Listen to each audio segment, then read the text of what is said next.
Estamos em junho e com ele o alerta sobre a escoliose idiopática do adolescente, a campanha Junho Verde, que tem como objetivo alertar sobre essa condição. E a gente vai saber mais detalhes sobre esse assunto agora com o ortopedista Fernando Façanha Filho.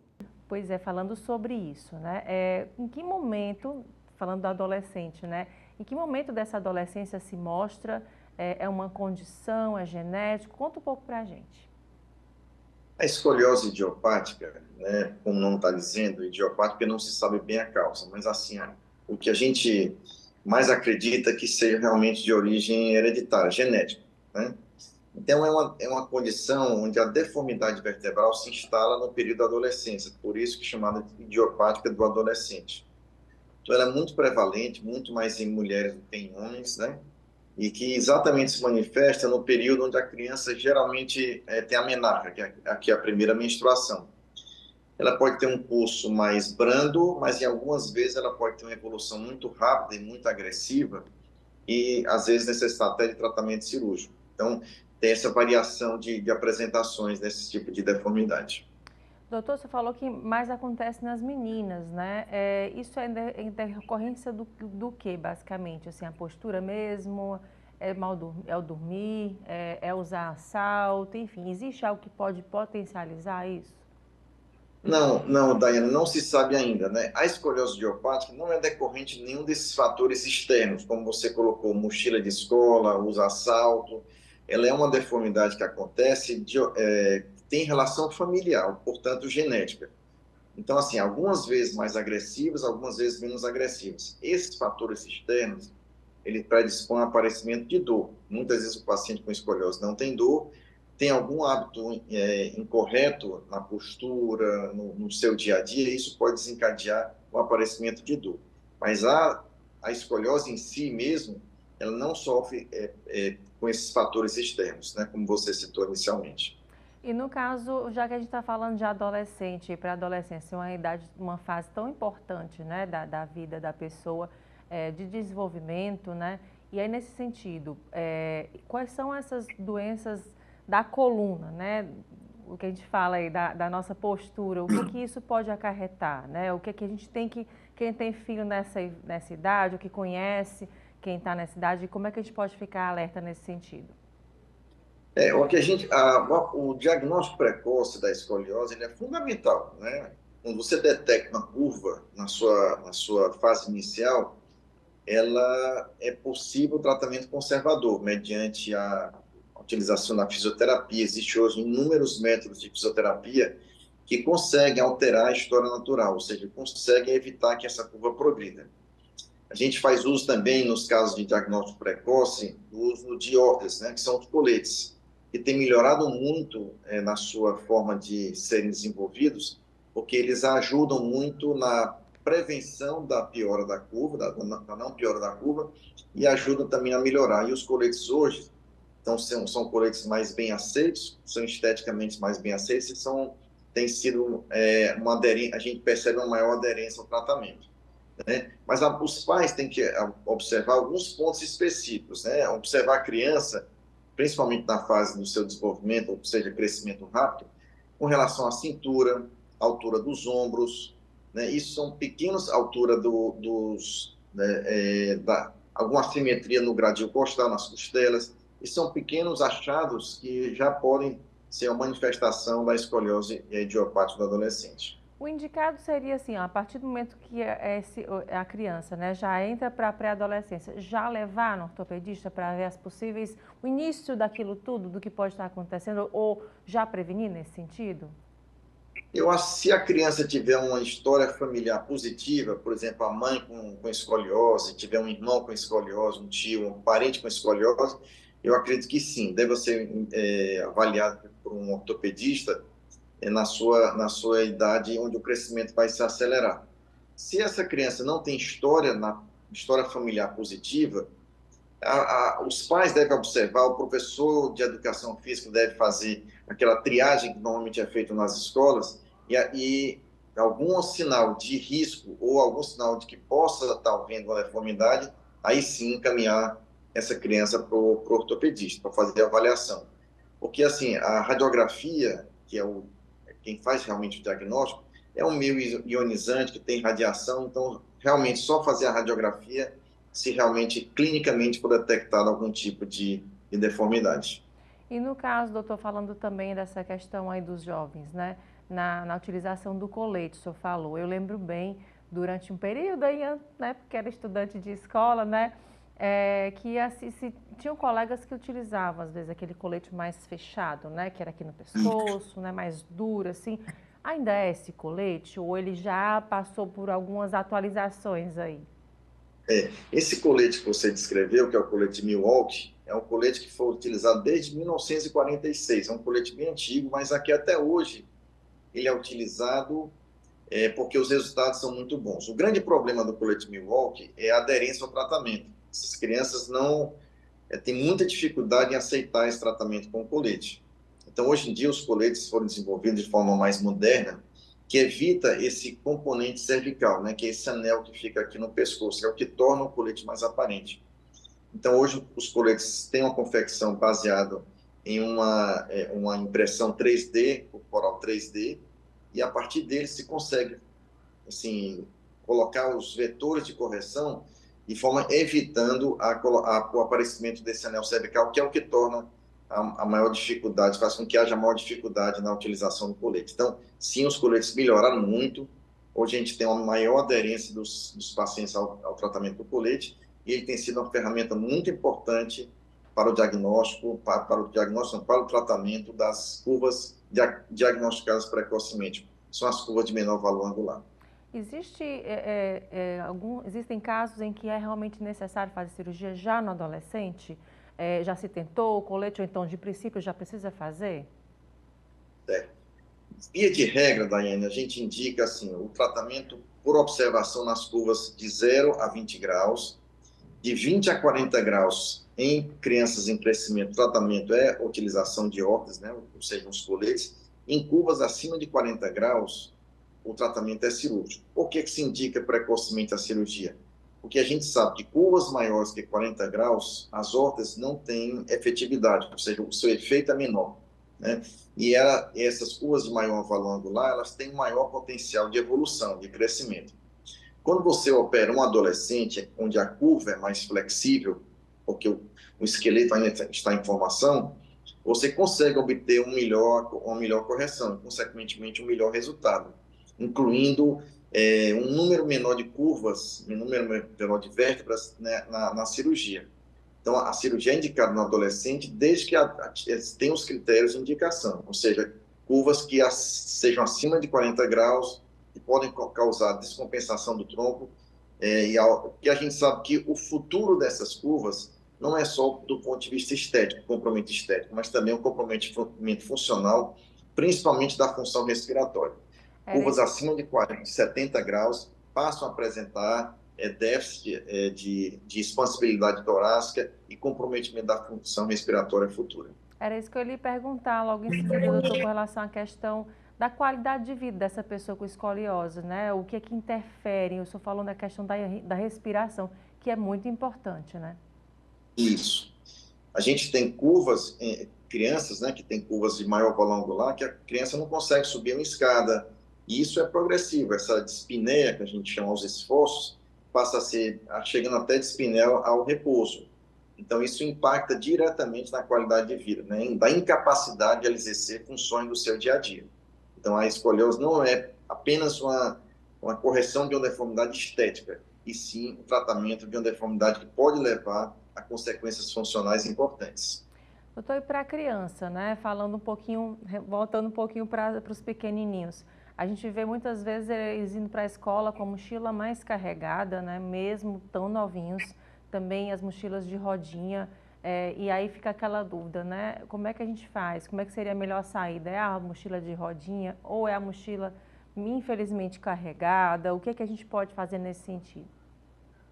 O que a gente orienta é exatamente a mochila não deve exceder a 10% do peso corporal. Ou seja, uma criança de 30 quilos, 28, deve ter o seu peso, a peso da mochila, não mais que 10%, tá certo? Isso é um valor que se atribui em estudos, baseado em estudos, que dizem que o peso acima de 10% provoca dor na criança, provoca alterações, não da escoliose idiopática, mas alterações posturais. É claro, se houver um aceite da criança em utilizar aquela mochila de rodinha, com certeza é um benefício, né? Porque ela não vai suportar em sua coluna aquele peso, às vezes, tão elevado. Mas muitas vezes não é bem aceito, as crianças não aceitam, isso é coisa de criança e não aceitam. Então, o ideal é que você use a mochila com um peso menor que 10% do peso corporal e que use as duas alças, né? Não use apenas uma alça, porque apenas a utilização de uma alça vai gerar esse desequilíbrio de força do tronco, né? Que é o que pode causar eventualmente a presença de dor e mesmo alterações posturais. A gente falando aqui de escoliose, mas também tem a lordose e a cifose, né? Como é que elas se mostram na pessoa? Que etapa da vida, que fase da vida? Ainda é também na adolescência? Isso. A cifose, Daiane, assim como a lordose, são o que a gente chama de curvas fisiológicas. Todos nós temos, né? A lordose cervical, a cifose torácica, a lordose lombar e a cifose sacral. São curvas vistas no perfil, na visão de perfil, tá certo? Na visão lateral da coluna. O que é anormal é a exacerbação, o aumento dessas curvas, né? Quando essas curvas, elas têm valores que são valores acima do que o valor considerado normal, elas podem sim dar comprometimento estético e no segundo momento, né, se numa fase mais tardia, com o aparecimento das doenças degenerativas, com artrose, a presença de dor e disfunções, disfunções de maneira geral. Mas a cifose e a lordose são curvas fisiológicas que são comuns e normais, apenas são anormais quando elas têm valores maiores que a média da população. E nesses casos, assim, a gente vê muito na fase mais na terceira idade, na melhor idade, né, no caso, aquele encurvamento, né, que é feito. Existem exercícios em diferentes etapas da vida que podem ser feitos? O senhor recomenda tanto para a cifose, lordose, como também a escoliose, que é o assunto que a gente está conversando também. Quais são esses exercícios mais indicados? Com certeza, a atividade física regular ela é importantíssima para a prevenção desse tipo de deformidade, né? No idoso hoje se enfatiza muito a realização de atividade física regular, né, para ganho de tônus muscular e principalmente para a sustentação do tronco. Muitas vezes essas deformidades no idoso acontecem por falta de sustentação, ou seja, a musculatura não é suficientemente forte para sustentar o peso corporal daquele idoso. Muitas vezes porque o idoso passou a vida inteira vivendo de forma sedentária e com isso não produziu massa muscular que consiga suportar o seu peso corporal. Então é muito importante a atividade física regular a vida inteira, né? Existem, claro, métodos que são específicos para a fisioterapia, que são específicos para alterações posturais, né? Mas o ideal para que você não faça não seja tratado para isso, seja o cuidado com a postura ao longo da sua vida e principalmente a realização durante toda a sua vida de atividade física que tenha foco na postura, claro, né? Assim, a musculação não deve ser só trabalhar membros superiores e inferiores, deve trabalhar a coluna também, de forma que promova um melhor condicionamento físico, consequentemente, uma melhor sustentação na coluna. É uma poupança, né, doutor? A gente pode nem sentir agora, mas lá na frente, com certeza, a diferença vai ser gritante, né? É o que eu falo para meus pacientes, é uma poupança. Poupe agora, ganhe massa muscular agora enquanto você é jovem, para você poder perder no futuro, onde o envelhecimento promove isso de forma natural. Mas quanto mais você ganha, quanto mais você poupa, mais você vai ter saldo para poder, ao longo da sua terceira idade, gastar e ter uma velhice saudável, sem ser aquele velhinho que não consegue mais andar, que tem restrito ao seu ambiente domiciliar, porque não consegue mais sair devido a essas limitações promovidas pela sua alteração postural. É isso, doutor. Muito obrigada mais uma vez pela conversa e até uma próxima oportunidade. Laiane, eu que agradeço e estou à disposição, viu? Obrigado. Obrigada também. E agora o intervalo, a gente volta em instantes com mais destaques.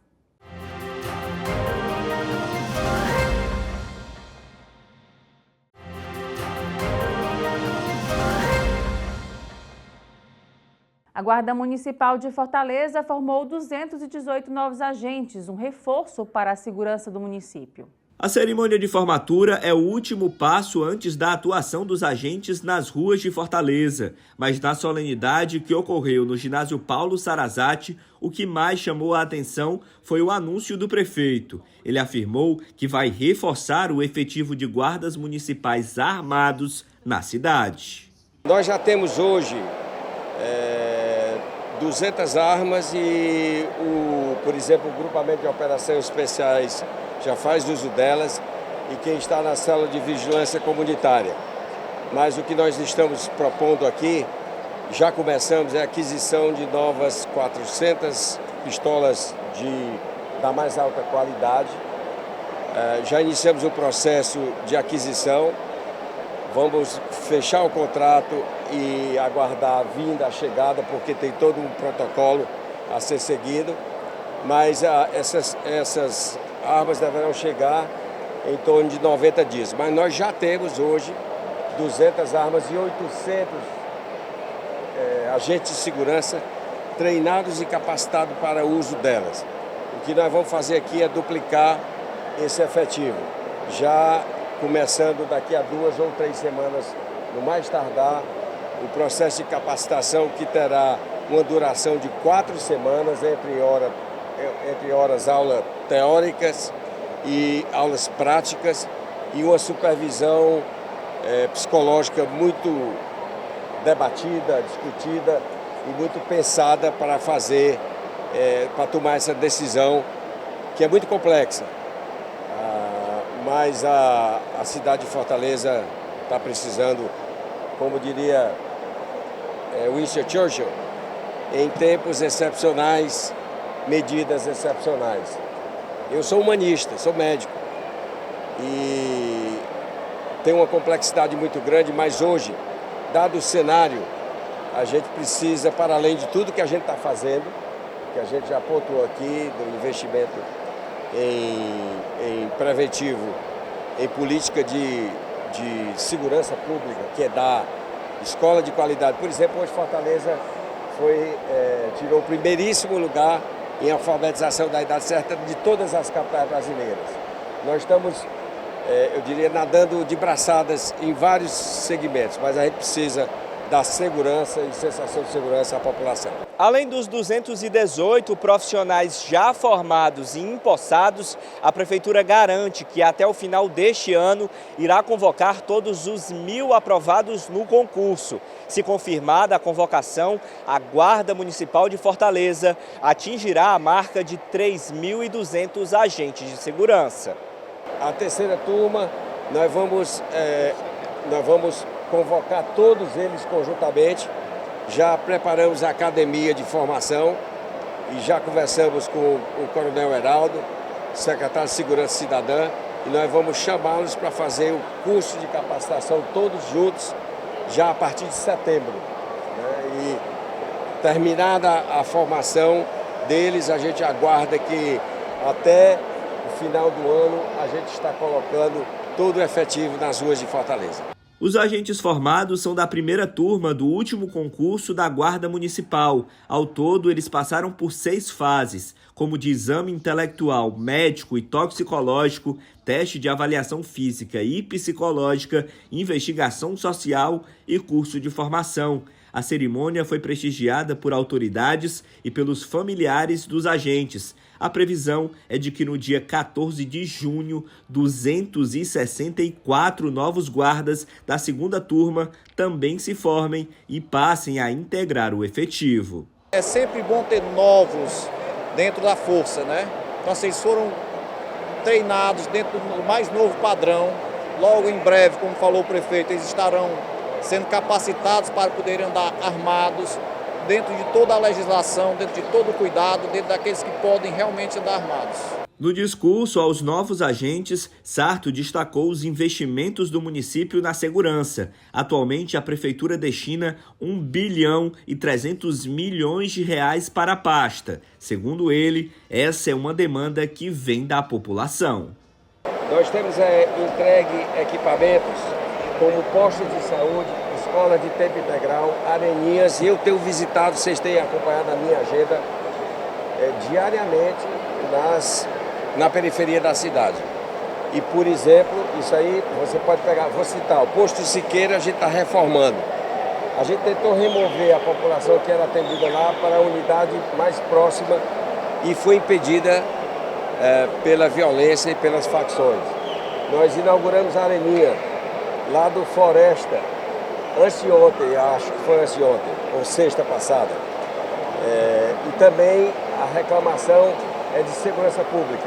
Recentemente estivemos no estádio do Bom Jardim, um complexo esportivo, a maior reivindicação, e eu tentava explicar, olha, a gente tem que repartir responsabilidades, mas a gente tem construído escolas de tempo integral, construído centros de educação infantil, com creches, e a população, parcela dela, não tem direito a ir por conta da violência que está disseminada aqui em Fortaleza. Então, a ideia é de dar essa tranquilidade ao fortalezense. E vereadores de Fortaleza visitaram a Escola de Gastronomia e Hotelaria do Ceará, um espaço resultado de uma parceria do governo do estado com o Sistema Fé Comércio, transformou a região do centro da cidade. Através das ações do SESC e do SENAC, a comunidade ganhou a oportunidade de mudar de vida. O convite foi do presidente da FEComércio Ceará, Luiz Gastão, que revelou números do trabalho realizado pelo sistema em Fortaleza e no Ceará e também mostrou detalhadamente a Escola de Gastronomia e Hotelaria. É importante que os vereadores que representam todas as camadas sociais, independente de cor, de partido, mas que são a representação da nossa cidade, tenham ciência do que é feito nesse equipamento em parceria com o governo do estado e principalmente as ações que nós estamos fazendo em Fortaleza e no estado do Ceará, mas prioritariamente em Fortaleza, para que eles possam colaborar e que nós possamos contar também com o apoio dele nessas ações. O equipamento, localizado no centro de Fortaleza, tem o objetivo de formar mão de obra para áreas que têm grande impacto econômico e social na cidade e em todo o Ceará.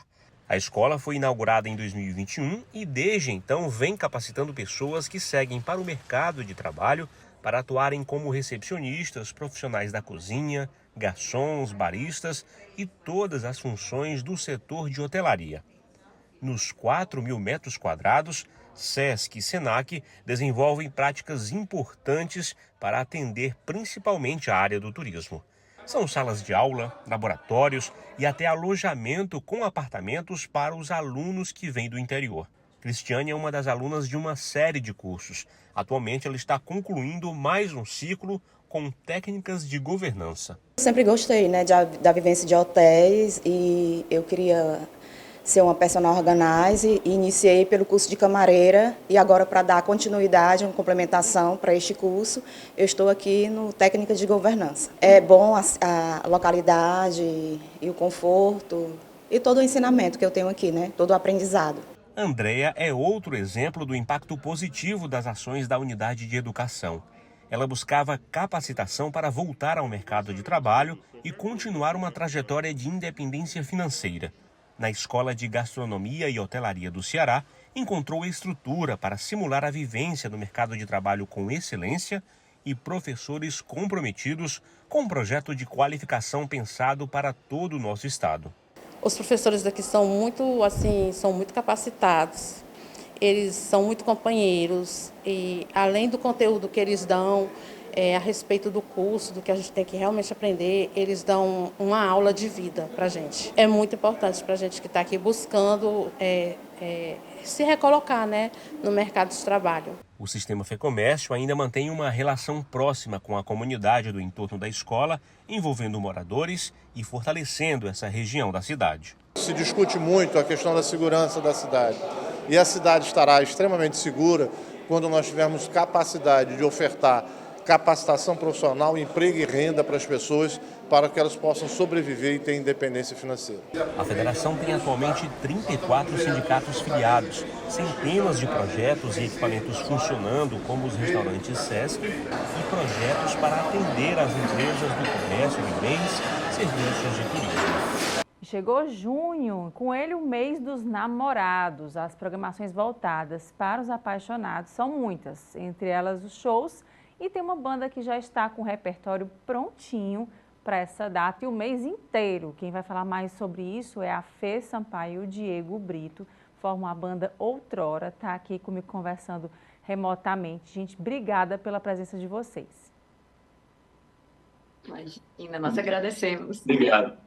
Pois é, falando sobre esse momento agora, né? Vocês estão se apresentando o ano inteiro, né? Mas esse mês em especial é também de muita programação, né? Mês dos Namorados aí, tá bombando. Como é que tem sido esse trabalho de vocês nesse sentido? Bem gratificante, inclusive, quando a gente programa, por exemplo, uma turnê dos namorados, né, que a gente está divulgando, a gente planeja meses antes. E aí Ver todo o repertório especial. Pois é, para falar um decoração, né? E aí, nesse sentido, Fê, me fala um pouco como é que da história de vocês, né? Como é que vocês começaram a cantar, como é que vocês passaram a se apresentar nos shows também? Então, simplificando, nós somos um casal que se conheceu fora do Brasil há alguns anos. E aí nós montamos esse projeto lá e trouxemos para cá. E aí vocês estão se apresentando desde então. Há quanto tempo já, Diego? Já há quase 10 anos já. 10 anos. E aí qual é o repertório de vocês mais? Eu sei que tem música romântica aí, mas tem mais também, né? Tem muita música romântica. A gente prepara sempre um setlist internacional, nacional, grandes clássicos da década de 70, 80, clássicos que marcaram épocas aí e fazem a alegria das pessoas nos nossos shows, né? Inclusive casais. E aí, o que mais o pessoal pede quando vocês estão se apresentando? Quais são as músicas que são assim, tem que ter essa daqui sempre? Tem uma música que chama Casamento, que é How Deep Is Your Love, do Bee Gees, Can't Take My Eyes Off You, do Frank Sinatra, e I've Had the Time of My Life, que é o tema do filme Ritmo Quente. Isso. Pois é, tá tendo uma onda de remake aí, né? Todo mundo rememorando filmes legais, músicas antigas, né? Bem atuais, né? E que bom que isso está sendo trazido de volta. E vocês bebem de quais fontes, assim, para poder fazer o repertório de vocês? Assim, o que vocês mais gostam de ouvir, tanto em dupla como individual também? Isso, na verdade, as nossas referências, elas vêm desde vamos dizer, quase do berço, né? Porque a gente tem a nossa referência, assim, desde os nossos pais. Então, meio que fisgou, assim, os nossos corações, né? Na parte do gosto musical. Então, a gente pega o que a gente cresceu ouvindo e dá uma releitura, né? Dá a cara da outrora. Bom, eu gosto muito, particularmente, das bandas dos anos 80. Eu sempre ouvia desde pequeno, acho que a Fê também, Sim. Essa mesma década, né? Então a gente sempre colocou no nosso repertório essas músicas que quando a gente toca certas músicas, já tem contratante que já quer contratar a banda já na primeira música, já, porque o repertório já está aqui no nosso ouvido desde pequeno.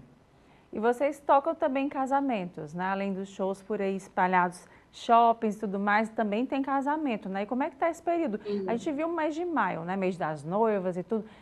Vocês que trabalham nesse momento, né? Nesse setor, enfim, quais são os meses que tem mais procura? Na verdade, para casamento, geralmente é esse período, né? Maio, junho, esse período do meio do ano. Mas, graças a Deus, assim, a Outrora, ela conseguiu se estabelecer, né? Numa base, assim, de agenda.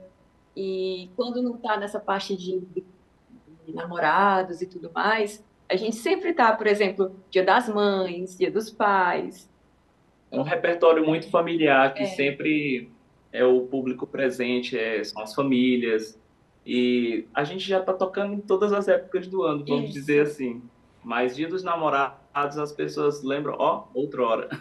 E aí, se chegar em cima da hora, vamos dizer assim, no mês, já não consegue pegar data. Pois é, tem que ficar de olho, né? E esse período agora, onde é que vocês estão se apresentando? É o mês inteiro? Como é que está a agenda?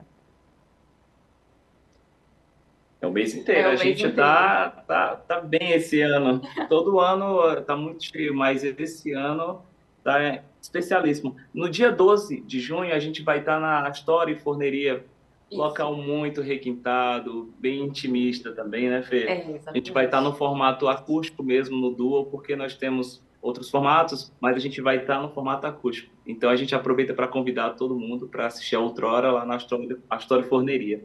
Dia 13, na Devinos também, com a mesma temática. Na verdade, é o mês inteiro, mas na Semana dos Namorados é onde a gente dá uma ênfase maior, né? Isso. Fiquem à vontade para isso. falar a programação Sábado de vocês. também. Sábado agora tem, né? Sábado agora a gente vai estar no Coco Bambu Iguatemi com formato banda também. E onde mais vocês vão estar se apresentando também? Fiquem à vontade para falar a agenda de shows. Shopping Benfica, a gente está Todos os domingos a partir do 12h30. Isso. Parceiraço nosso também. Coco Bambu Dom Pastel, a gente está às sextas-feiras lá. Estaremos no Medite Bistrô no dia 22 de junho e no dia 23, BNB Clube. Ainda temos também o dia 15, que a gente passou aqui, no Apelo Piagineria. Isso. Que bom que a agenda está está todo cheia. mundo aí. Que legal que a agenda está cheia. Então, essa programação aí toda, as pessoas podem participar. Quem está assistindo pode anotar já e se fazer presente, né? Pode. Me fala uma coisa. Exatamente. Inclusive, no nosso Instagram, a gente sempre está divulgando. A agenda está um pouquinho maior, na verdade, porque são muitas datas, às vezes acaba não dando tempo de divulgar, mas só acessar o Outrora, que aí a gente sempre está atualizando e deixando a agenda bem recheada, para todo mundo poder curtir. Joia, eu queria pedir um pouquinho de música de vocês, lógico, né? Quem tá, como assim? Como é que eles cantam? Não conhecia? Quero conhecer um pouquinho mais? Vamos ouvir vocês um pouquinho. Claro. Through your eyes in the morning sun, I feel it touch me when I fall in rain. On the moment that you wander far from me, I feel the fear in my arms again. When you come to me on summer breeze, it's the fun in your love that I start bending. When you need a show, it's a love.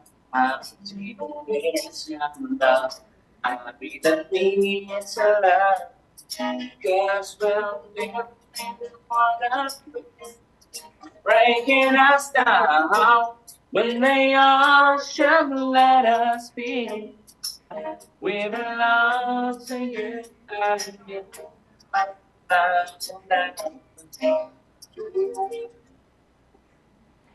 Que coisa linda, gente. O pessoal aqui atrás já todo mundo tocando, cantando, já querendo reservar a mesa para um desses momentos que vocês vão estar cantando aí.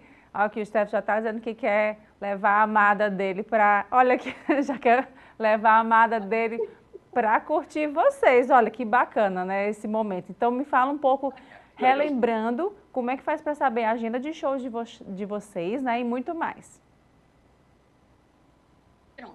Inicialmente acessando o Instagram ou Outrora. Lá a gente coloca curiosidades sobre o nosso trabalho, agenda. Nós também fazemos um quadro falando um pouquinho do que influencia a gente musicalmente, contando a história. É a série Rebobinando a Fita. A gente sempre traz artistas, bandas que influenciaram a Outrora, e a gente conta um pouquinho dessas histórias. Muito bom, legal, gente. Obrigada mais uma vez pela conversa e façam o convite de vocês para as pessoas estarem nesse próximo agora, final de semana vocês vão estar se apresentando, né? Então, e muito mais aí durante o mês. Fiquem à vontade para convidar. Sim. Então é isso, pessoal. A gente convida a todos vocês que estão assistindo agora a curtirem o nosso som, a nossa música, né? Sexta-feira, inicialmente, estaremos no Coco Bambu, Dom Pastel. No sábado, no Iguatemi. Coco Bambu Iguatemi. Isso, no domingo, no Benfica, Shopping Benfica, na hora do almoço. E as demais datas é só acessando o Outrora no Instagram.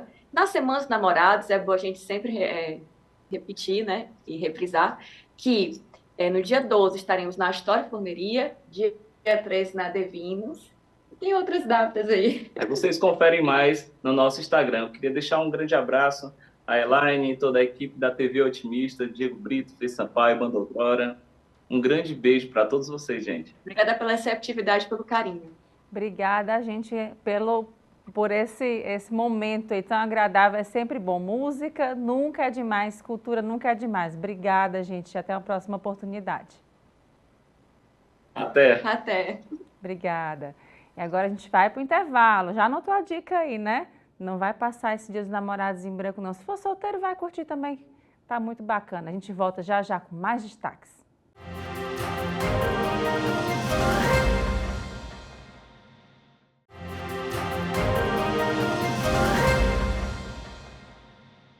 E segue até este sábado a PEC Nordeste 2024, a maior feira do agro do Norte e Nordeste. A feira está reunindo instituições e produtores rurais de 15 segmentos do agronegócio. Uma programação para mostrar o que acontece no campo e que muitas vezes ninguém vê. Um espaço otimizado para reunir quem produz e participa da economia do nosso estado. A PEC Nordeste é o momento de se ver de perto tradição e modernidade que se unem em todas as regiões do Ceará. Ela nos mostra, por exemplo, que por aqui é sim possível ter um açaí com o nosso DNA. A vantagem número 1 que eu acho é de produzir o ano todo. O açaí que é produzido no Pará, ele produz de julho a dezembro, mas tem entre a safra de janeiro a junho. O nosso açaí aqui ele produz de janeiro a dezembro. Então esse é o ponto primordial para a cultura. O segundo é a questão da insolação. Nós temos sol aqui, praticamente 3.200 horas de sol durante o ano. Isso aí é muito benéfico para o açaí consegue se adaptar bem ao nosso solo, ao nosso clima. E o sol ajuda muito na questão do Brix. Ele melhora o adocicado do açaí naturalmente. A terra do vaqueiro produz o queijo coalho, mas também queijos finos.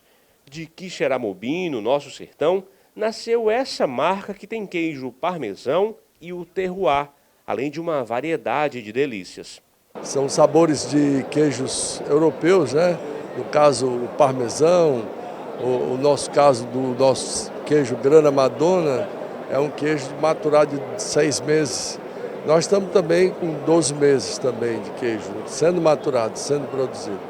Até sábado, o público vai poder conhecer mais sobre onde surgem produtos que chegam à mesa da nossa casa e em milhões de estabelecimentos. Aqui é feira de negócio, que a gente está procurando realmente fazer negócio, que os produtores procurem fazer negócio. Nós estamos muito satisfeitos com o resultado da feira. Já começou hoje, mas nós já estamos satisfeitos.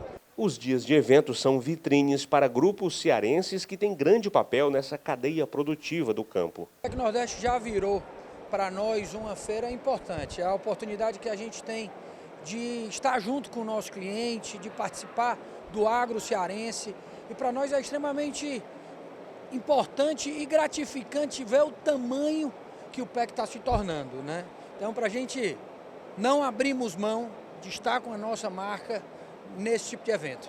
A empresa que Rosiane representa trouxe soluções para a modernização do agronegócio. Nós temos uma solução orientada para a parte fiscal e tributária, que nós já conseguimos fazer uma leitura, né, do comportamento fiscal que essa empresa vem adotando e já inclusive fazer uma projeção para a reforma tributária. Então a gente já consegue aí um ambiente que está meio obscuro, muita gente preocupada, como é que vai ficar, o que é que eu preciso saber da reforma tributária. Então nós já temos inclusive uma tecnologia hoje com a inteligência que permite a gente já desenhar esse cenário futuro, já dar essa projeção desse cenário futuro para esses empreendedores. O Grupo Otimista de Comunicação também está presente e lançou mais uma edição da revista Ótimo. A publicação traz entrevistas, análises e números sobre o agronegócio no estado. A PEC Nordeste acontece todo ano, mas em 2024 a edição está ainda mais impactante e foram necessários 2 pavilhões para comportar tanta coisa. Esse é o corredor que traz o visitante a este segundo ambiente. É aqui onde acontecem as rodadas de negócios e é por aqui também que a gente descobre mais sobre o camarão, que tem feito do sertão cearense um mar de oportunidades. O mercado cearense tem peso no Brasil. Representamos mais de 50% de todo o camarão produzido no país. É importante ressaltar que essa produção é feita em grande parte por micro e pequenos produtores. Cerca de 80% de micro e pequenos. São famílias que estão desenvolvendo essa atividade em grande parte dos municípios cearenses. Cerca de 1/3 dos municípios cearenses. Então esse desenvolvimento é rural, está lá no sertão do Ceará. Coisa que outras atividades não têm essa capacidade de fazer hoje com tanta facilidade assim.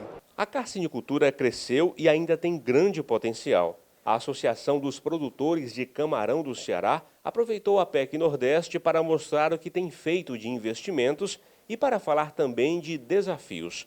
Para eles, há uma preocupante concorrência externa. O principal movimento da gente hoje é para barrar a importação de camarão.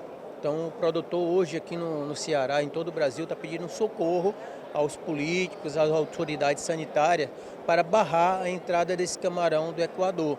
Então, somente nesse metade do ano, a gente já importou mais do que o ano passado todo. E aí isso envolve o risco sanitário, o risco de doenças que não temos aqui no Brasil, com doenças que temos no Equador, que podem impactar todo esse cenário, toda essa estabilidade, todo esse crescimento da atividade aqui no Brasil. Então, essas doenças podem vir a prejudicar diretamente as famílias que estão produzindo e toda essa cadeia produtiva que está sendo exposta aqui no PEC Nordeste, além de prejudicar o preço de comercialização. Então nós estamos com esse problema e daqui a pouco vamos fazer uma manifestação para que a nossa voz consiga chegar às autoridades políticas, às autoridades sanitárias lá em Brasília, para que a gente possa, alguém escutar esse nosso pedido de socorro. E o Destaques traz agora dica de teatro e de humor. Quer rir muito?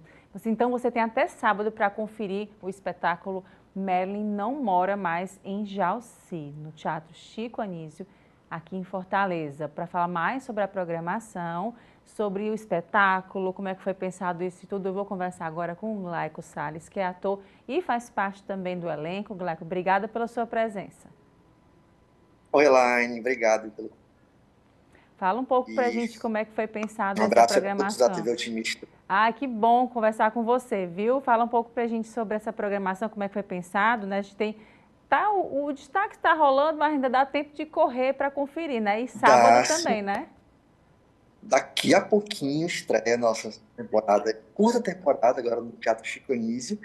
E aí a gente vai, né, voltar com esse espetáculo que é um grande prazer para a gente, porque esse espetáculo ele surgiu, né, com uma versão de esquete há uns 4 meses atrás, né, no Festival Bivar de Esquetes, também no Teatro Chico Anísio, e a gente resolveu remontar essa peça na sua versão completa, na íntegra, né, como um espetáculo teatral mesmo mais robusto, né, com toda a sua concepção, e aí a gente está levando hoje, logo mais às 7h30, e amanhã também, no mesmo horário, no Teatro Chico Anísio. É uma peça divertidíssima, um texto, né, do saudoso dramaturgo cearense Eurico Bivar. A gente adaptou, né, trouxe algumas coisas para temas mais atuais, um pouco ali, mantendo obviamente a essência do espetáculo, mas trazendo um pouco mais, com alguns temas mais modernos, mais atuais, e tá muito engraçado, né? Participação minha, Glaico Salles, LC Galeto, jornalista também como eu, e ator, além de comediante, e Marcos Rocha.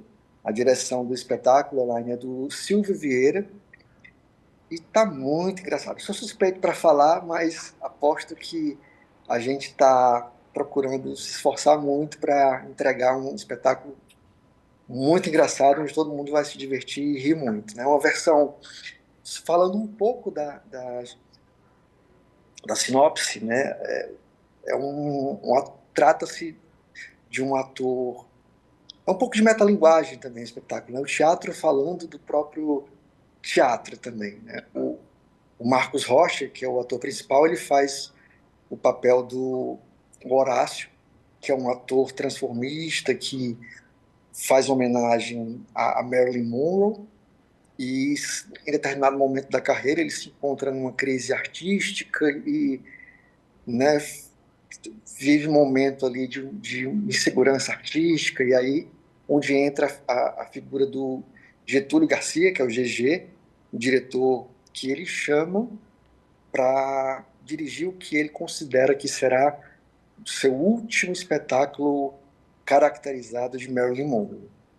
E aí, nesse entremeio aí, acontecem algumas coisas que dão ali uma pitada de emoção e de mais comicidade ao espetáculo.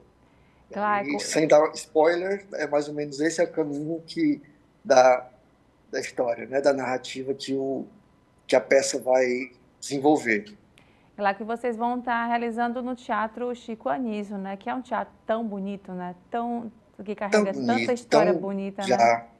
Praticamente um clássico já, né? Um teatro que faz parte da história cultural da nossa cidade, fica ali no coração do Benfica, naquela área boêmia da cidade, né? Tão agradável e tão representativa para a cena cultural de Fortaleza, e um teatro pelo qual eu especificamente guardo muito carinho e tenho uma memória afetiva muito, né, apurada, muito forte por lá, porque foi lá onde eu fiz meus primeiros shows de comédia stand-up, ali, comecinho de 2008 para 2009.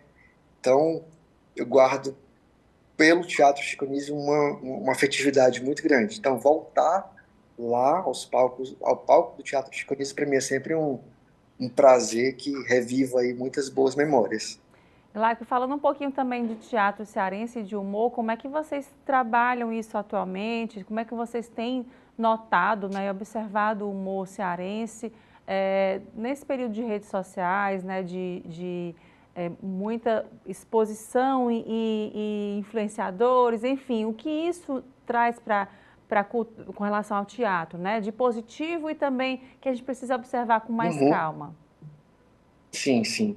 As redes sociais, eu gosto sempre de pensar que as redes sociais, se usadas de forma produtiva e proveitosa para divulgar, né, a produção cultural de forma mais assertiva, né, acho que ela tende a ser uma ferramenta muito importante ainda para divulgar o trabalho do artista independente como um todo, né, que é tão que tem um espaço tão limitado nos grandes meios, né, e nos grandes veículos de comunicação. A gente sabe, obviamente, que a internet tem ocupado um espaço cada vez maior em relação às mídias tradicionais, televisão, como a gente conhecia, né, mudou muito a forma de consumir qualquer tipo de conteúdo, mas as redes sociais, de um modo geral, são uma ferramenta muito importante para divulgar o trabalho do artista independente, né? Seja no teatro, seja em plataformas de streaming, de vídeo, como um todo. Mas, por outro lado, a gente sabe que a gente também acaba disputando espaço com muita gente que produz conteúdo o tempo todo, né? E a forma de produzir mudou e de consumir também, né? As pessoas hoje, na era do TikTok, na era do Instagram, na era dos vídeos curtos, Elaine, as pessoas são muito imediatistas e acabam ficando muito até acostumadas e condicionadas até a consumir vídeos muito curtos e acabam, de alguma maneira, ficando menos tolerantes a consumir, a assistir produções maiores, né? Na era do consumo do minuto, né? As pessoas meio que têm um pensamento muito acelerado e às vezes até dispersa um pouco quando a gente se propõe a fazer conteúdos um pouco mais bem elaborados e tudo. E é um desafio para a gente, ator, para o artista como um todo, trazer esse público que está tão condicionado assistir vídeos curtos, TikTok, Instagram, enfim, independente de qual seja a plataforma, é um desafio trazer esse público para o teatro, para vivenciar um pouco da comédia, do fazer artístico fora das plataformas e uns velhos moldes ainda, né? E manter essa, digamos, até diria que é uma tradição do artista ali, no contato com o público, né? Sem interface de edição ou de câmera, ou ali, no bom e velho jeito, né? Artístico, teatral, a interação com o calor do público, diria até que é único, né? É melhor do que qualquer like ou qualquer comentário de algum post, porque é aquele feedback imediato. E a energia que a gente tem do público ao vivo, ali eu acho que nunca vai ser substituída por nenhuma plataforma digital, nenhuma rede social. Manter essa tradição, manter essa forma de se expressar, de expressão artística, é ainda uma forma que acredito e torço que vai ter uma vida muito longa ainda. Não deixa de ser um ato de resistência, né, Glauco? Sim, é um ato que tem dúvida. que ser de resistência e que tem que permanecer. A gente não pode deixar nunca. O teatro é grandioso, né? Em todas as suas formas. Exatamente. Né? É isso, Glauco. É resistência, a palavra boa é bem essa mesmo. É verdade, Glauco. Eu vou te pedir para fazer o convite. Quem está assistindo ainda dá tempo de conferir, né? Então, nesse sábado também tem. Sim. Fique à vontade e faça seu convite. Perfeito. Estou saindo daqui correndo para o teatro. Hoje e amanhã, Marilyn Não Mora Mais em Jalci. Espetáculo de comédia que eu tenho certeza que você vai se divertir muito. Você, Elaine, também está convidada. Além de toda, obviamente, a sua audiência e também a equipe da TV Otimista serão muito bem queridos na plateia também. Hoje e amanhã, repito, 7h30 da noite, no Teatro Chico Anísio. Fica ali na Avenida da Universidade, número 2175. Está todo mundo convidado. Espero todo mundo lá. Tá joia, Glauco. Muito obrigada mais uma vez. Até uma próxima oportunidade. Obrigado pelo convite. Um abraço a todo mundo da TV Otimista. Obrigada. E o Destaques fica por aqui com essa super dica. Não vai perder. Só se troca, se arruma e vai conferir e rir muito. Obrigada pela sua companhia e até o próximo programa.